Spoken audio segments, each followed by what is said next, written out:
Recently एक topic controversial रहा, that is between Kejriwal and justice one Kanta Sharma के बीच में।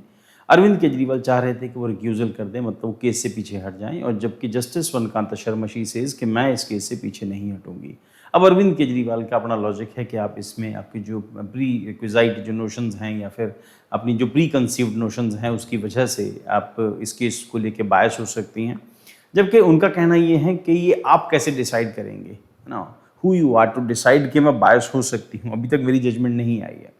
अब हो सकता है दोनों अपनी अपनी जगह पे सही हों। इस तरह के टॉपिक्स जब हम लोग एथिक्स के पेपर में करते हैं तो हमारी ये जो इस तरह के कुछ जो टॉपिक्स हैं उसको करने में आप लोगों को हमेशा ये ध्यान रखना होता है कि जहाँ पर जो लैंग्वेज है जो एम्बिगियस निकल के आती है सुप्रीम कोर्ट की, या किसी टॉपिक में जो लैंग्वेज है ना, तो अनएम्बिगियस होती है, जिसके मल्टीपल जो ऑप्शंस हो सकती हैं या फिर मल्टीपल जिसके रिजल्ट्स हो सकते हैं, कंक्लूजन्स हो सकते हैं, ऐसे क्वेश्चंस को हैंडल करते टाइम, है ना, तो आप, क्योंकि एथिक्स में यही पूछा जाता है जहाँ पर आपको वो एक अजीब सी कंट्रोवर्सी में डाल देंगे कि आप इसके ऊपर अपना ओपिनियन या डिसीजन दो।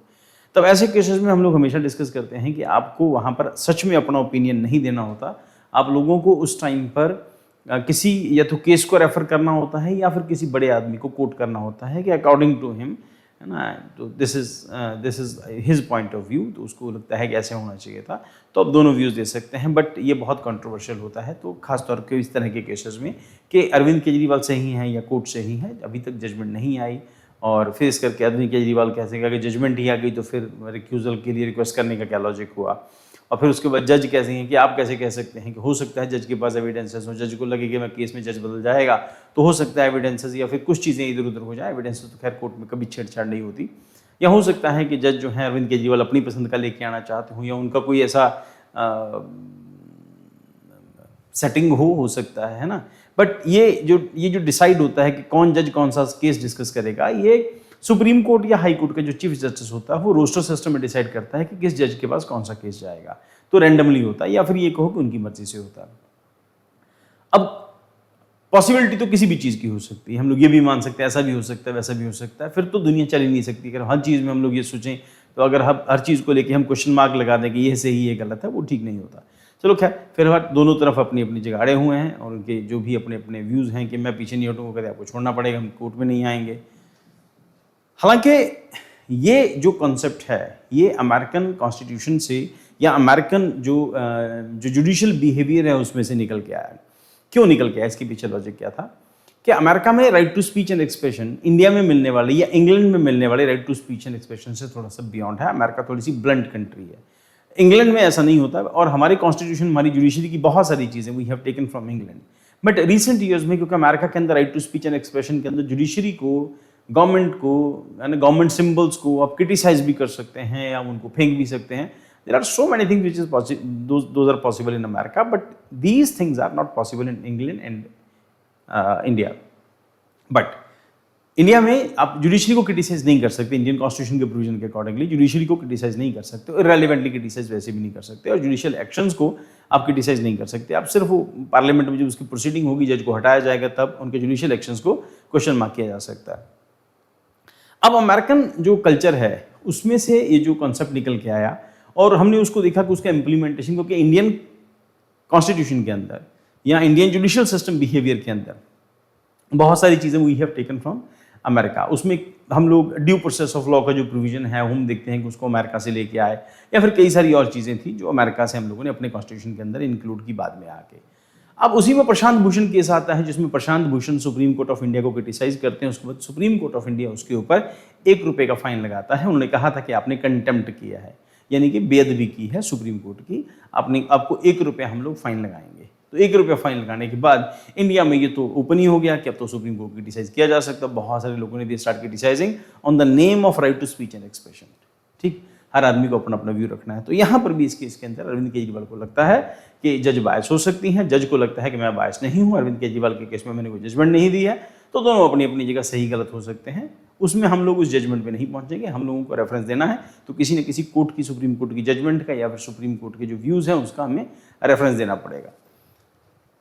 ये सब है कि अरविंद केजरीवाल साहब कह रहे हैं कि जुडिशियल रिक्यूजल कॉन्सेप्ट क्या है। रिक्यूजल का मतलब ये होता है विदड्रॉइंग फ्रॉम अ केस से पीछे हट जाना। Conflict of interest perceived basis है, and due to the potential conflict of interest और परसीव्ड बेसिस तो पहले से दोनों के बीच में क्लैशेस हैं, उसके पीछे कई सारे रीजन हो सकते हैं। Based on the justice, justice must not only be done but it also be seen to be done.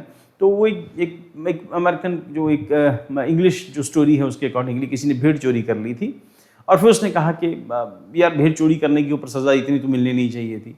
तो फिर वहाँ का जो कोर्ट है वो कहता है कि तुम्हें भेड़ इस करके सज़ा दी, इस करके सज़ा नहीं दी गई कि तुमने भेड़ चोरी की है, सज़ा तुमने इस करके दी गई है कि कल को कोई भेड़ चोरी करने की हिम्मत ना कर सके। तो जस्टिस हो ये तो ठीक है, but it should be seen कि जस्टिस हुआ है। ठीक, लोगों को मैसेज जाना चाहिए कि जस्टिस हुआ है। नो कोडिफाइड स्टेटस है, स्टैट्यूट है, government by judicial ethics precedents and conventions. तो यहाँ पर इंडिया में कोई ऐसा कोडिफाइड लॉ नहीं है जिसके अकॉर्डिंगली हम ये कह सकें कि इस कोडिफाइड लॉ के अकॉर्डिंगली सारी एक्टिविटीज होंगी। ये तो जजों की जो उनकी कॉन्शियंस है या उनकी इंटीग्रिटी है उसके ऊपर बेस्ड है कि जजेस क्या डिसीजन लेते हैं। ठीक, और जजेस रिक्यूजल करते हैं या नहीं करते, फिर भी यही पॉइंट है, ये उनका कॉन्शियंस है। अगर उनका कॉन्शियंस उनको अलाउ कर रहा है तो वो कर भी सकते हैं, उनकी इंटीग्रिटी उसको ऐसा करने को कहती है। तो कई सारी अंदर की आवाज़ें हैं जो अंदर से आती हैं, अब जज की मर्जी है। और अरविंद केजरीवाल को भी कौन सा कोई ऐसा कोई क्लियर एविडेंसेस हैं, उनकी भी तो अंदर की आवाज़ ही है। ठीक, तो दोनों के अंदर की आवाज़ है, अंतरात्मा की जिसको आवाज़ कहते हैं। अब लेट्स सी क्या होता है उसके अंदर। But petition file seeking recusal of the जज in case of initiated by the CBI ने जो केस स्टार्ट किया था, तो एक्यूजल अरविंद केजरीवाल साहब कहते हैं कि जज पीछे हट जाए, prior judicial observation in the related matter. अब उसके पीछे ग्राउंड जो उन्होंने दी थी वो ये कि क्या ग्राउंड हो सकती है रिक्यूजल के लिए। तो क्या किया कि ये टॉपिक क्योंकि पहले पढ़ा दिया था और फिर बाद में पता नहीं क्यों वीडियो हैंग हो गई, तो फिर अब दोबारा करना पड़ रहा है।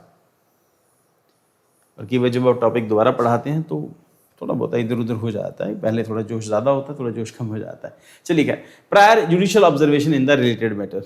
तो अगर जज की जो जुडिशियल ऑब्जर्वेशन है वो प्रायर जुडिशियल ऑब्जर्वेशन है, जज पहले ही मान के चल रहा है कि तू चोर है, तो फिर तो दिक्कत होएगी, फिर जज का डिसीजन जो बायस हो सकता है।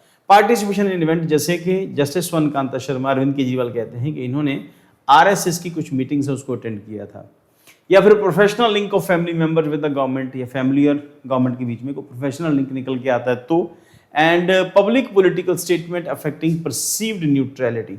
Then legal framework on recusal क्या है, absence of the codified law, क्योंकि इसका कोई कोडिफाइड लॉ नहीं है जिसकी वजह से कहें कि आप छोड़ दो या आप ज्वाइन कर लो, आप रिक्यूज कर दो। No statutory framework, reliance on judicial precedents हैं, एथिकल स्टैंडर्ड्स के ऊपर ये बेस्ड है। Then foundation principle, emphasis on actual impartiality and perceived impartiality। इसके लिए सॉफ्टवेयर में ये यूज करना पड़ता है।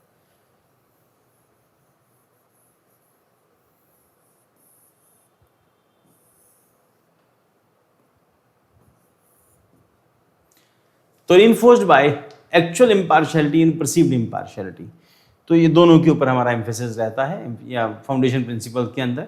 और reinforced by Bangalore principle of judicial conduct के अंदर ये इन्फोर्स हुआ था, जहां ये डिसाइड हुआ कि ये चीजें हैं जिसके लिए रिक्यूजल हो सकता है। प्लस उसके साथ साथ कि जुडिशियल प्रोसीडिंग्स क्या कहती हैं। Ranjit Thakur versus Union of India case था, टेस्ट ऑफ बायस है, perception of the reasonable litigant. अब यहाँ पर जो टर्म है वो परसेप्शन ऑफ रीजनेबल लिटिगेंट की होनी चाहिए, जज की नहीं। और उसके बाद P K Ghosh and J K Rajput case के अंदर था, recusal justified where the reasonable apprehensions of bias exist, जहां पे लगे कि जज बायस हो सकता है। या फिर state of Punjab Devendra Pal Bhullar case के अंदर क्या था, अपीयरेंस ऑफ बायस, या नजर आ जाए कि जज बायस हुआ है। और उसके बाद Supreme Court versus advocate on record association के अंदर reinforce reasonable doubt, test of impartiality. Critical analysis of the जज क्या कहता है, departure from the established principles, focus on absence of actual bias, ignored reasonable apprehension on the bias standard. अब जो critical analysis है judgement का, and departure from established principles, established principle जो भी होंगे उनसे पीछे भागना जो है, ये उसके जो इसके एनालिसिस के अंदर आता है। Focus on absence of actual bias, तो focus on absence of actual bias, जो एक्चुअल बायस है तो focus should be on absence of actual bias. ठीक, देन उसके बाद ignored reasonable apprehensions of bias standards. Personalized reasoning क्या है, addressed by personal associations, family background. ये जो जजों को लेके ये जो परसेप्शन है कि ये जजों के इनके साथ प्रोफेशनल लिंक्स हो सकते हैं या ये वो जो भी रीजंस आप जो भी दिया जाए, अब ये परसेप्शन हो सकती हैं दोनों की तरफ से, इनकी तरफ से परसेप्शन हो सकती हैं कि जो जज साहब हैं उनकी इन्वॉल्वमेंट रही, उस केस के अंदर इन्वॉल्वमेंट रही, वहाँ पे इनके साथ रिलेशंस हैं, यहाँ फिर इनके हस्बैंड यहाँ से कोई सीट वीट ले रहे हैं। तो अब सही गलत तो खैर अपनी अपनी जगह है। तो पर्सनलाइज्ड रीजनिंग है एड्रेस्ड, तो पर्सनल एसोसिएशन, तो इट शुड बी एड्रेस्ड कि कोई पर्सनल एसोसिएशन है कि नहीं है, क्या फैमिली बैकग्राउंड के साथ ऐसा कुछ है, इशू क्या है, does not directly address objective legal test, misplaced institution defense, criticism of judge equated with the criticism of judiciary.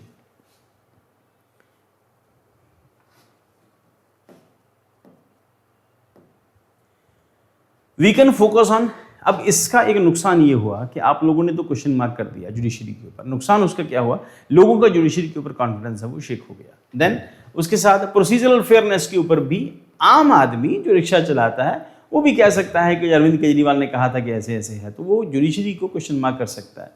Then फिर तो ये ट्रेंड ही हो जाएगा, हर इंडिविजुअल जहां पता लगे कि जजमेंट उसके अगेंस्ट आने वाली है वो कहेगी आप रिक्यूज कर दो जी, है ना, तो ये भी ठीक मैसेज नहीं देता।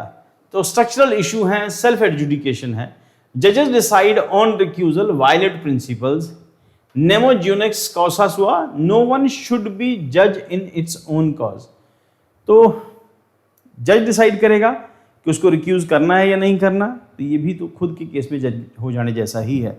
देन आइडियल प्रैक्टिस क्या है, refer recusal request to the another bench, तो ये भी हो सकता है, refer recusal request to another bench, किसी दूसरी बेंच में रिक्वेस्ट की जा सकती है कि जज साहब को आप रिक्यूज करने के लिए कह दो। देन इम्प्लीकेशंस क्या होगा, इरोजन ऑफ पब्लिक कॉन्फिडेंस होगा, perception of bias can damage, judicial legitimacy question mark होगी, इंस्टीट्यूशनल क्रेडिबिलिटी है उसके ऊपर क्वेश्चन मार्क हो जाएगा कि लोग मानना शुरू कर देंगे कि जजेस करप्ट होते हैं या हमारी जुडिशरी करप्ट है, हालांकि ये भी नहीं कि ये कौन सा दूध के धुले होते हैं, जज भी इंसान ही हैं ना, तो इनका मन भी थोड़ा वो उस तरफ जा सकता है ना, हेडोनिस्टिक टेंडेंसी जिसको कहते हैं, है ना, कि हमें भी ज़्यादा से ज़्यादा जो सुख हैं वो ले लेने चाहिए।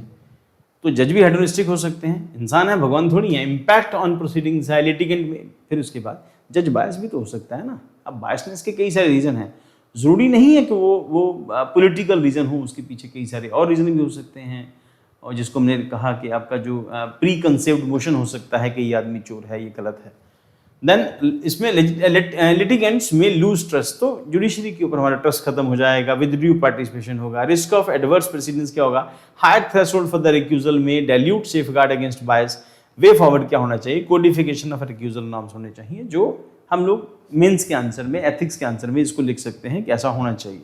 Then establish clear statutory guidelines है, इंडिपेंडेंट मैकेनिज्म है, रिक्यूजल डिसीजन बाय अनदर जज एंड बेंच, किसी दूसरी जज या किसी दूसरी बेंच को दे दे जो आगे डिसाइड करे कि इनको रिक्यूज करना चाहिए। स्ट्रेंथनिंग जुडिशियल एथिक्स, तो ट्रांसपेरेंसी एंड अकाउंटेबिलिटी रीइंफोर्स होनी चाहिए, बैलेंस होगा, प्रिवेंट फ्रिवरस रिक्यूजल डिमांड्स हैं, उसके बाद ensure protection of the fair trial principal.